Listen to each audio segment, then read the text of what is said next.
Una situación que hay que evitar a toda costa es que el objeto tenga un estado inválido. El estado inválido de un objeto se produce cuando los valores almacenados en el objeto no responden a las precondiciones sobre los datos del objeto. Por lo tanto, la única manera de asegurar que un estado tenga o que un objeto esté en un estado válido es que cuando se cree tenga un estado correcto y que cualquier modificación que se produzca sobre los campos del objeto no viole las precondiciones establecidas. En este momento nos ocupa la tarea de asegurar que el estado tenga, o que el objeto, perdón, tenga un estado válido. Bien, ¿cómo podemos solucionar el problema que surge cuando un objeto tiene un estado no válido? Bien, la manera más, por decirlo así, la más profesional o la más completa, la más segura, requiere el uso de excepciones y la gestión de excepciones que, que se realiza de una forma bastante estándar entre los lenguajes de programación, pero no está en el ámbito de la asignatura de fundamentos de programación. Por lo tanto, no va a ser la manera en la que vamos a resolver el problema. Estamos hablando de situaciones en las que, por ejemplo, para una clase fecha que se inicializa mediante un constructor como el que vemos aquí, asignando directamente el valor a los campos día, mes y año a partir de los valores de los parámetros formales. ¿Qué ocurre cuando introducimos, por ejemplo, que el día es -1 y que el año es -9? Bueno, lo del -9 todavía podría tener sentido, pero el -1 evidentemente no. ¿Cómo solucionar este problema? Bien, si no es posible lanzar una excepción y gestionar esa excepción porque no está en el ámbito de la asignatura, ah, lo que sí que tenemos que tener claro es que no deberíamos permitir la creación del objeto. O sea, el objeto no puede ser creado. No tiene sentido crear el objeto y una vez creado darnos cuenta de que el objeto está mal creado, o sea, tiene valores incorrectos. ¿Qué hacemos en ese momento? Porque el objeto ya existe. No, la solución está en comprobar que se cumplen las precondiciones y si no se cumplen las precondiciones el objeto no se puede crear. Digamos que hay que poner el remedio antes de la enfermedad. Bien, por lo tanto, nosotros utilizaremos de forma intensiva las precondiciones que se indicarán tanto en los datos como en los métodos y en ese caso cedemos la responsabilidad al programador usuario de la clase. El problema, por lo tanto, no se resuelve así como así. Si el programador no es cuidadoso y no tiene la precaución de filtrar los datos de entrada al constructor o a los métodos set, pues no hay mucho más que hacer. Pero bueno, la responsabilidad habrá que cederla al programador porque ahí es donde, el programador usuario de la clase, porque ahí es donde se pueden filtrar y se pueden tratar los datos para asegurar que los objetos tienen valores correctos. Por lo tanto, de nuevo, cedemos la responsabilidad al usuario, en este caso al usuario de la clase, al usuario de los métodos de la clase.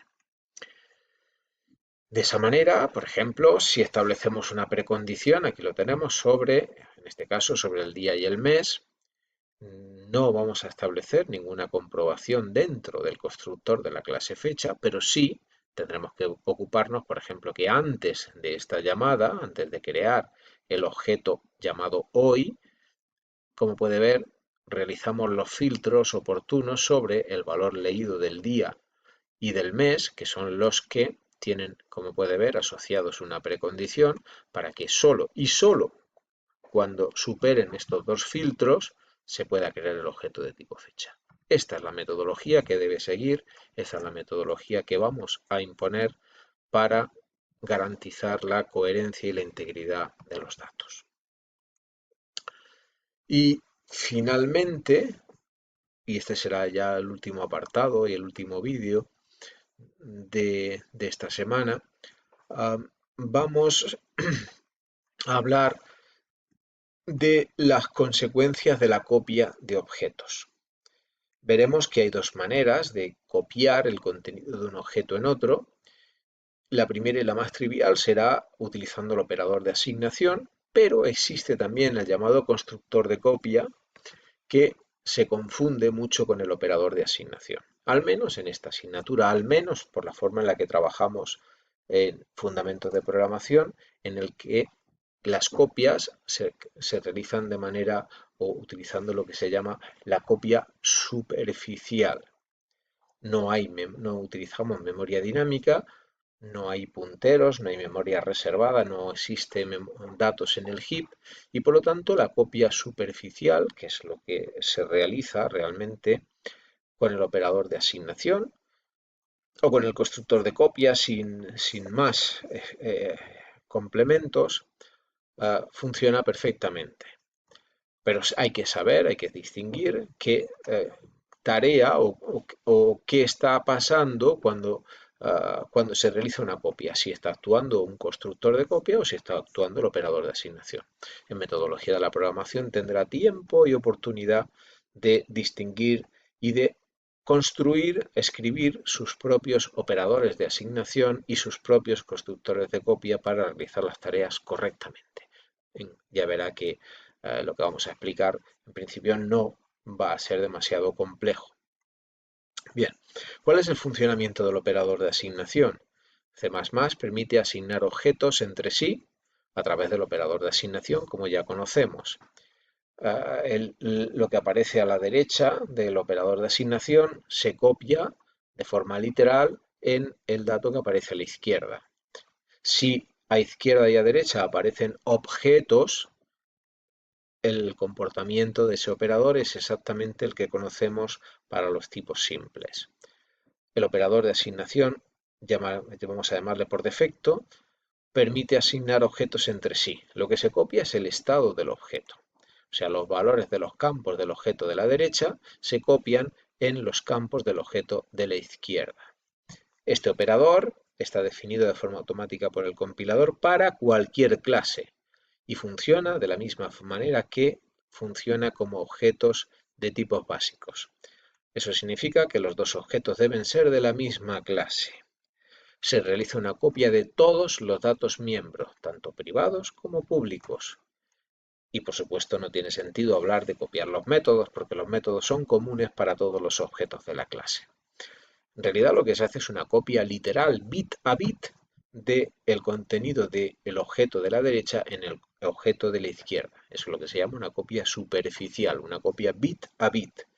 No es preciso escribir ninguna instrucción ni ningún método específico para realizar la tarea del operador de asignación, porque C++ proporciona para todas las clases, como he dicho, un operador de asignación y se puede utilizar directamente, sin más preparaciones. Por ejemplo, si tenemos una clase como esta, que tiene un campo privado y tiene un campo público, lo ponemos simplemente como ejemplo, ¿no? Pero desde luego ya sabe que no debería utilizarse. Y tenemos un constructor como este, que recibe los valores de dos datos enteros, que van a servir para inicializar tanto el campo privado como el campo público. Y tenemos a continuación un método que nos devuelve el valor del campo privado y otro que nos devuelve el valor del campo público. Podemos realizar tareas como las que encuentra aquí. Creamos el objeto 1 pasándole los valores 6 y 7, creamos el objeto otro pasándole los valores 5 y 8 y a continuación, como puede ver, hacemos una asignación de uno en otro. Por lo que hemos dicho, los valores de 1, 6 y 7 se deberían copiar en los valores de otro. Por lo tanto, otro dejaría de tener los valores asignados durante la creación, 5 y 8. Vamos a verlo. Si decimos que nos muestre el valor de privada en 1, nos mostrará el valor 6, efectivamente. El valor de pública en 1 nos mostrará el valor 7, efectivamente. Pero ahora, al haber hecho una asignación del valor de uno a otro, los valores que se muestren de otro deben ser exactamente los mismos que los de 1, como podemos ver aquí. Otro privada es 6 y otro pública es 7. Por lo tanto, la copia que acabamos de ver mediante la asignación, pues no tiene ninguna diferencia con la copia que se realiza con la asignación entre datos simples. Bien, ¿y qué se conoce como constructor de copia? C++ permite inicializar un objeto utilizando los datos de otro.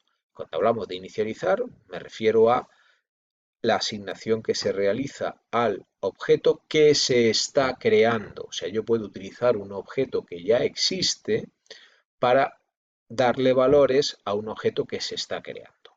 Por eso se llama constructor, porque se está creando un objeto de copia, porque recibe sus valores a partir de una copia. En C++ no es preciso escribir ningún código, ninguna implementación para el constructor de copia, porque el constructor de copia se proporciona de manera automática sin necesidad de especificar nada. Por lo tanto, tanto el operador de asignación como el constructor de copia están disponibles sin necesidad de escribir nada. Por ejemplo, en esta clase, que tiene, como puede ver, un constructor que recibe un parámetro de tipo entero, creo un objeto que se llama yaCreado con valor 9, creo otro objeto que se llama otro yaCreado con valor 8.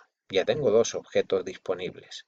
Bien, a continuación, cuando yo digo mi clase nuevo yaCreado, estoy creando un nuevo objeto. El objeto se llama nuevo. Y le estoy proporcionando, como puede ver, el nombre de un objeto de la misma clase. Entonces, en esta situación actúa el constructor de copia y lo que hace es que los valores de ya creado se copian en el objeto nuevo, tal cual, bit a bit. En este segundo caso, puede ver que tengo un operador de asignación y tengo un objeto que ya existe, ya creado, lo creamos aquí arriba, y otro objeto que también existe, otro ya creado, que lo creamos aquí arriba. Bien, este operador de asignación ya lo hemos explicado antes. El contenido de ya creado lo copia literalmente en otro ya creado. O sea, el operador de asignación actúa cuando los dos objetos ya existen. El constructor de copia solo actúa cuando se está creando un objeto, por eso es el constructor. C++ permite, no obstante, una simplificación sintáctica que, como vamos a ver, causa algunas confusiones entre los programadores novatos. Esa confusión viene del hecho de que puedo utilizar el signo igual con el constructor. Me explico. Yo podría crear un objeto de la clase miClase que se llamara, por ejemplo, otro, y podría utilizar el signo igual para indicar que va a tomar sus datos de ya creado. Bien, esto no significa que sea una asignación, no es una asignación. Y no es una asignación porque estoy creando un objeto. Esta instrucción es exactamente igual que si yo pusiera paréntesis ya creado.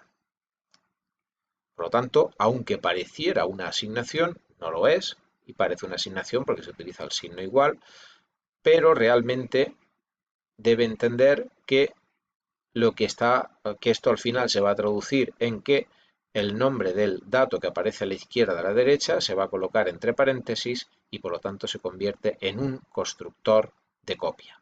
Así que no se confunda, por favor, porque aparezca un signo igual, porque realmente es un constructor de copia. Así, resumiendo, C++ proporciona dos constructores de oficio, o sea, sin necesidad de escribir nada. El constructor sin parámetros y el constructor de copia. El constructor de copia siempre está disponible, el constructor sin parámetros deja de estar disponible cuando escribo un constructor con parámetros. El programador puede definir un constructor con parámetros o sin parámetros. Cuando escribo un constructor con parámetros ya deja de estar disponible el constructor sin parámetros. Si lo necesito, tengo que escribir el constructor sin parámetros. El constructor de copia también se puede definir. Y si usted escribe un nuevo constructor de copia, deja de estar disponible el constructor de copia de oficio. Sin embargo, no lo vamos a hacer en esta asignatura, sí lo tendrá que hacer en el segundo cuatrimestre. Por lo tanto, dispone de un constructor de copia sin necesidad de hacer ningún tipo de modificación.